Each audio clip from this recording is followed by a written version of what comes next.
we didn't take time to process this, and so they're checking out academically, they're checking out socially. It's just not realistic. It makes me not want to care, because then I reckon it's just a task. It's just, let me just get through it. And I think that's why it's felt a little bit like a midlife crisis for me. You know, we want to do this, this, and this, and it's just like, for what? At the end of the day, for what? And we end up being so burnt out and so spiritually dead that we're not living the way that we were created to. Hello friends, and welcome back to my channel, or welcome to my channel if you are new here. My name is Abby and I am a first year middle school math teacher in Texas.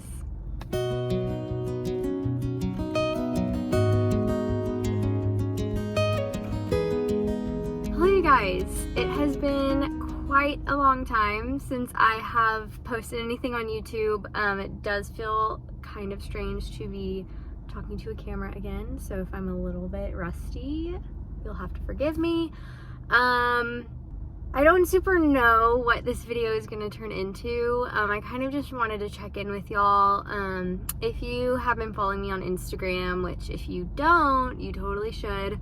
It's just at Abby in the Classroom. That's my handle, and I've kind of started a new little chapter over on my page.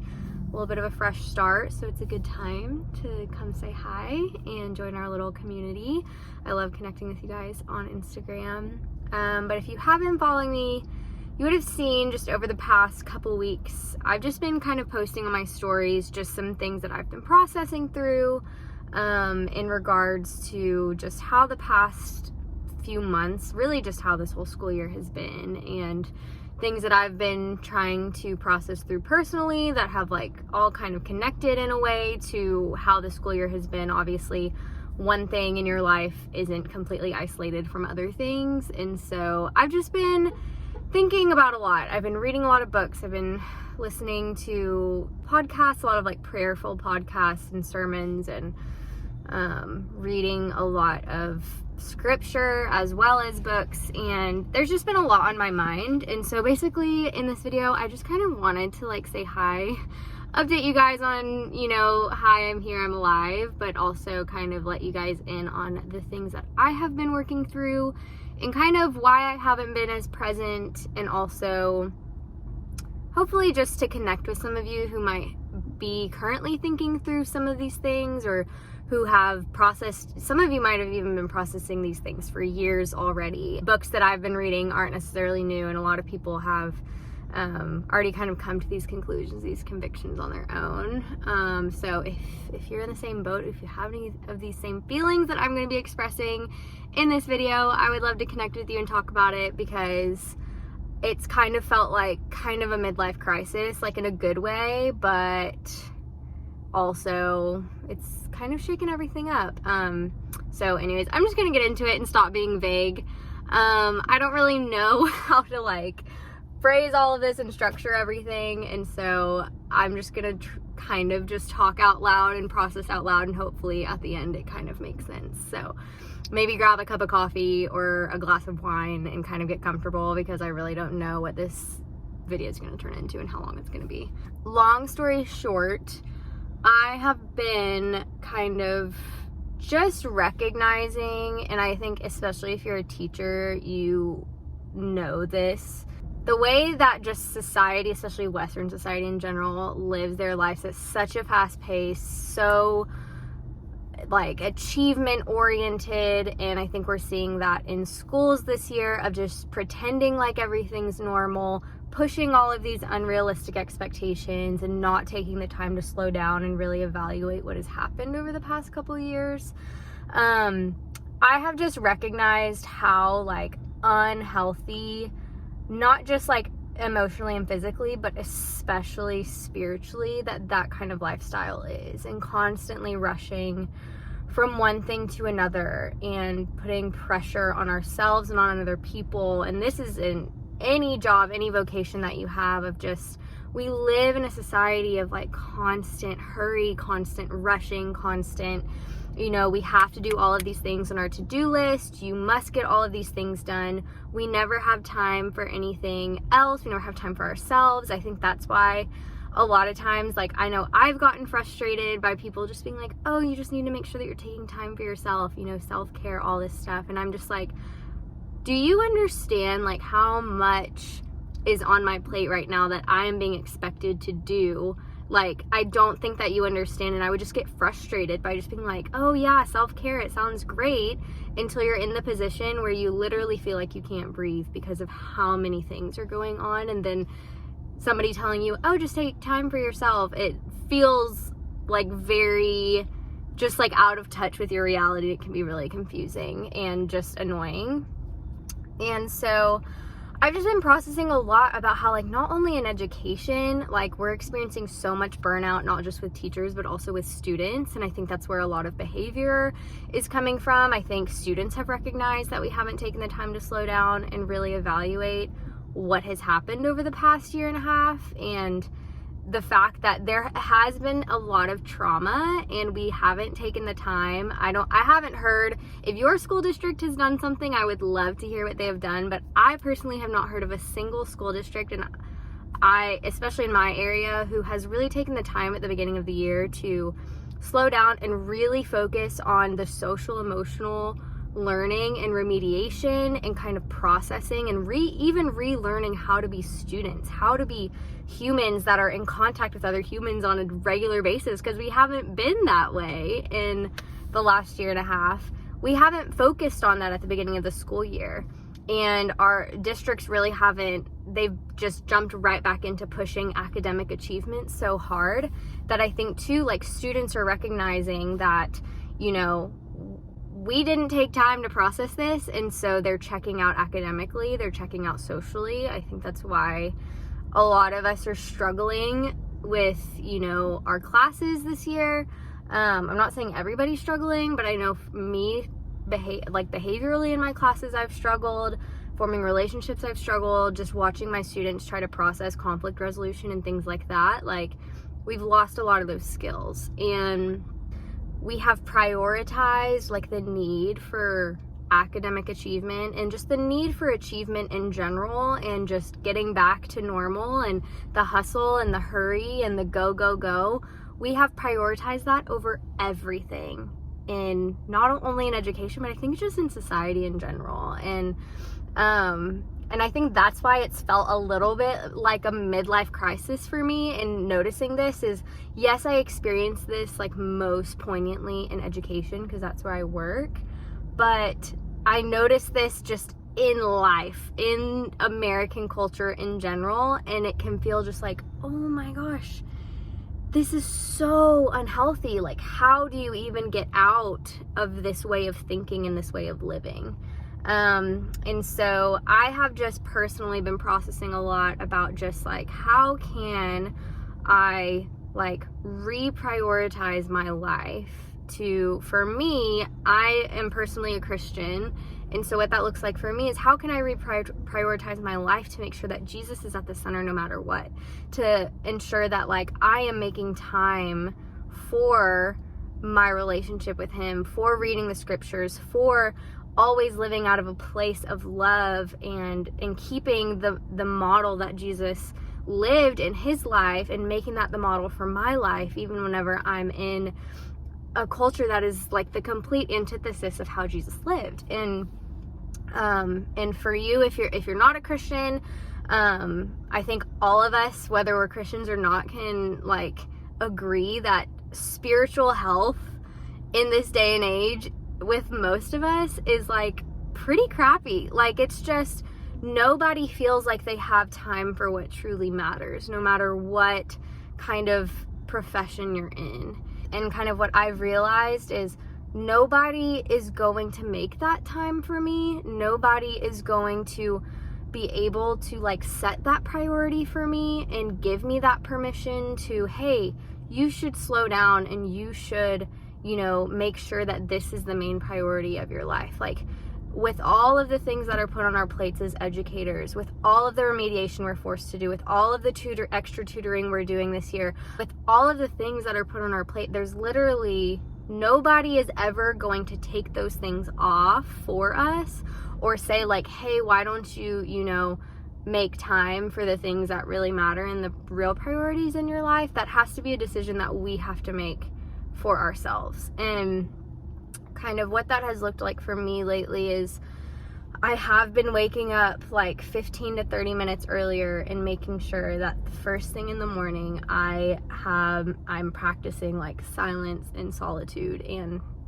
really getting before the Lord and making sure that I'm making time to read scripture and like centering my day and starting my day in a really peaceful way.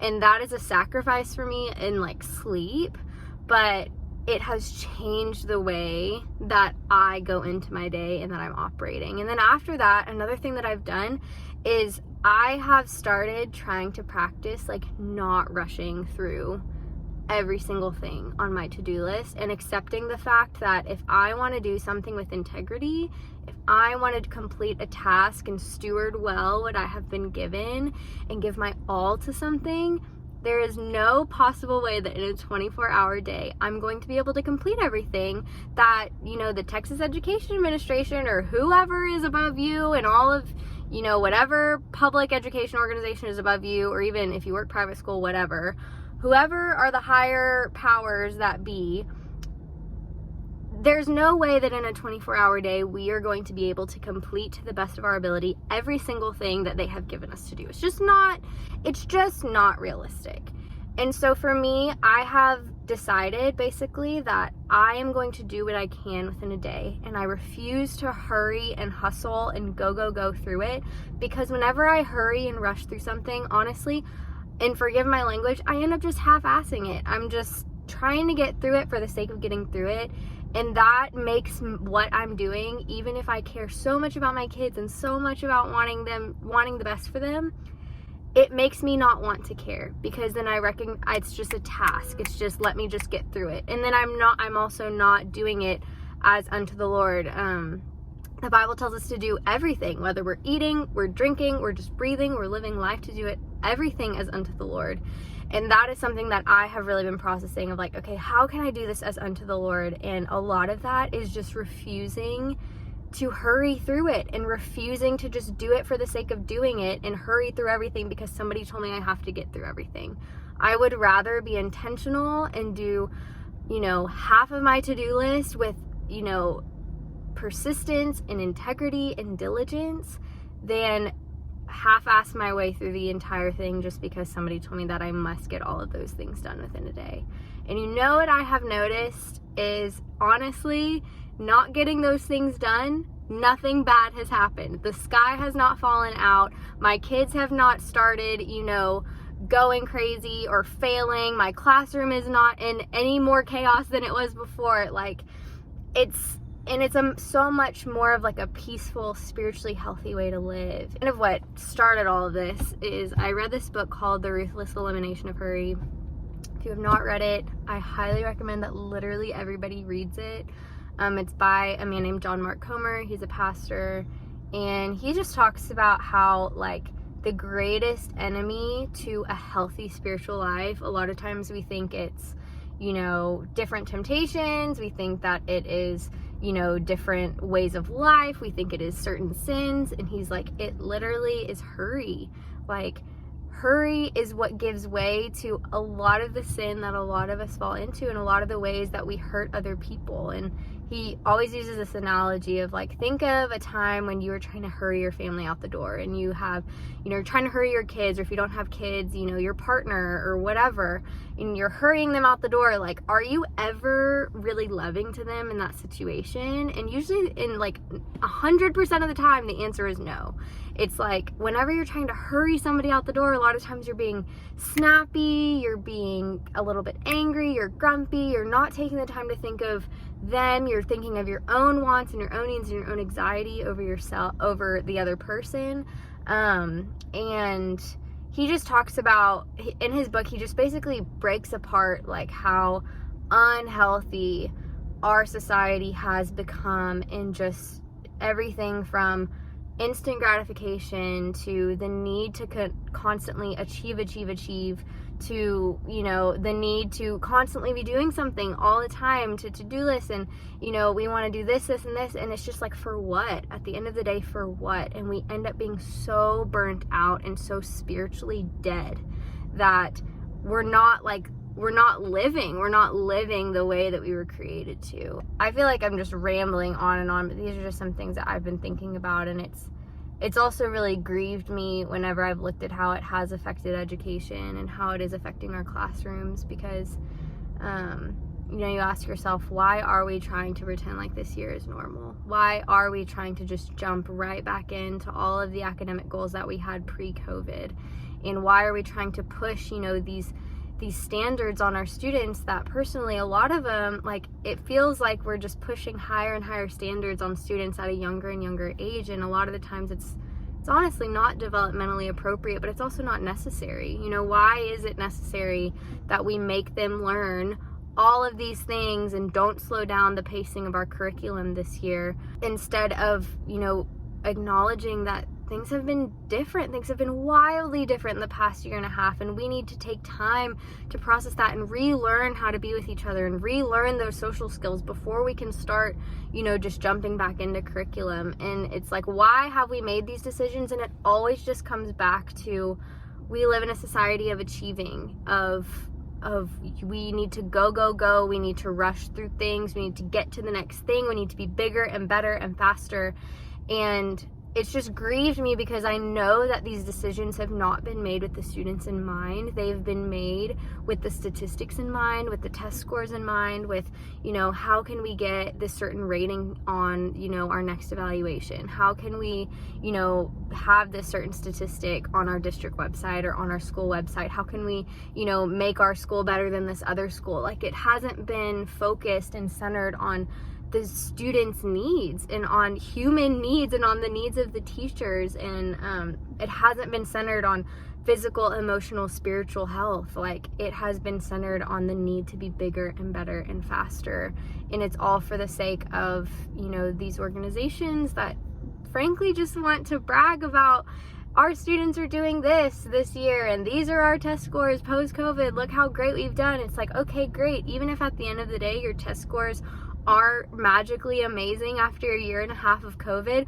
what is the health of your students and teachers going to look like? Because I think that says way more about the success of a district or the success of a school than their test scores. It's like, you can have the greatest test scores ever, but if your teachers and students are dead, that is not success. It's just not. And anyways, I've been thinking through a lot of these things, and it really has, like, just hurt my heart just to see how many teachers are struggling, how many students are struggling, and just the amount of, like, unhealth that is happening this year. And I've definitely been experiencing it as well, and which is the reason why I haven't been on here. I've been prioritizing rest on my free time, and really trying to prioritize being in the moment with, you know, the people around me, being in the moment with my students, and being in the moment with my family whenever I'm at home, and really trying, even though this year is so hard,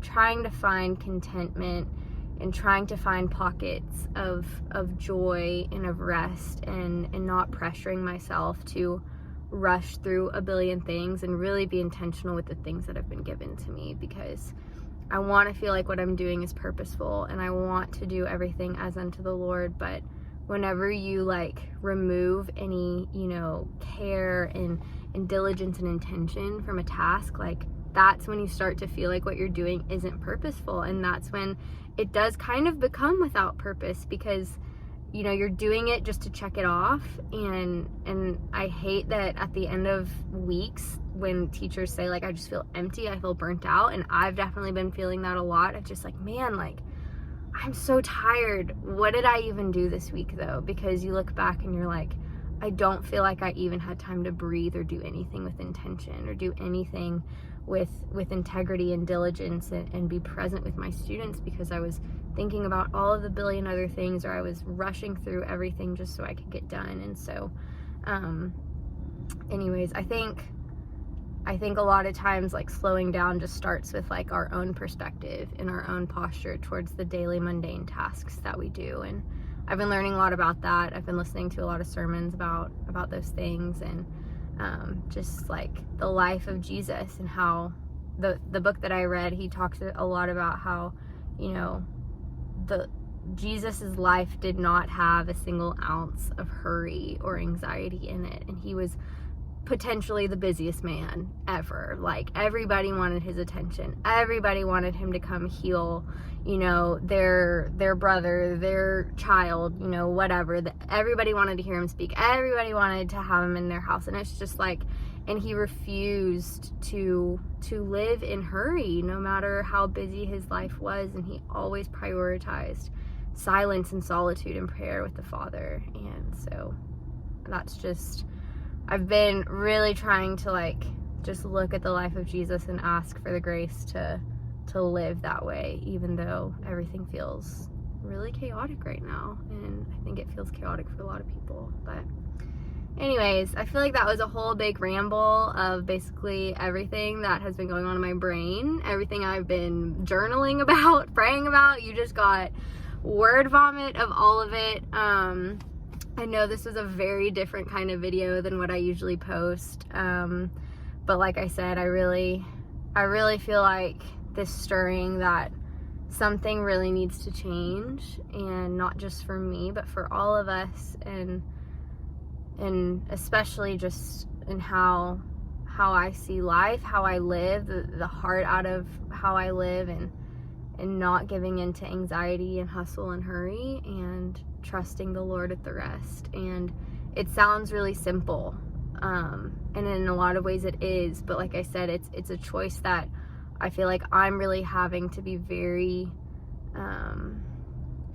very intentional about making every day. And it's a lot of times just a lot of little choices throughout the day of, okay, I'm going here and I know that I'm going to be doing this, so let me make sure I'm keeping the reason why I'm doing this, and I'm really doing this with intention and with integrity and with a steady pace and a steady heart, and that I'm not rushing through everything. And it's honestly brought a lot more peace into the last couple weeks that I've been really, you know, praying on this and thinking about this. And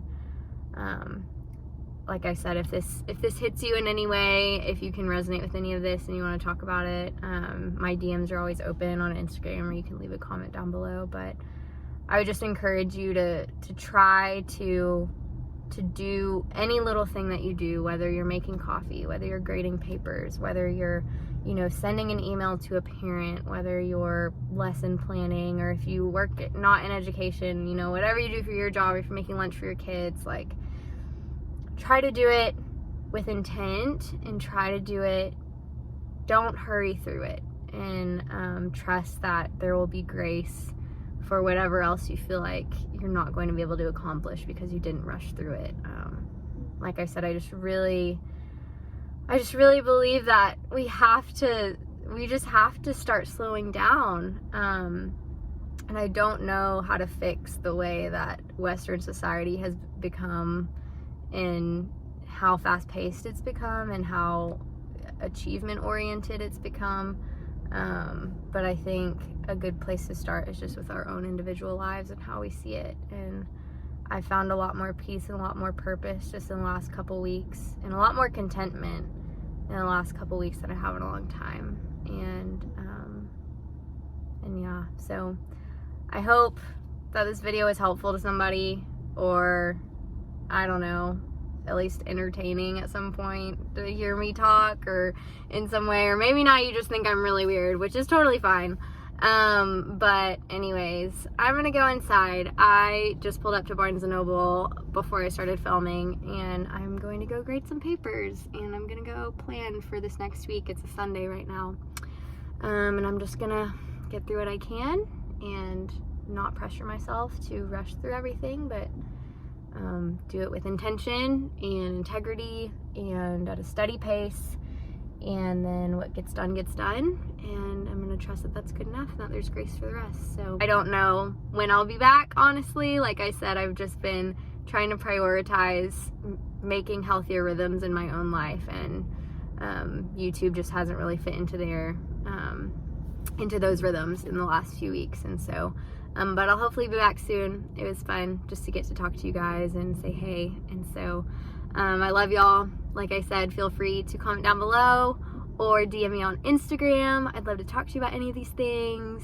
And yeah, I love you guys. I hope you have a great week, and I will see you in the next video. Bye.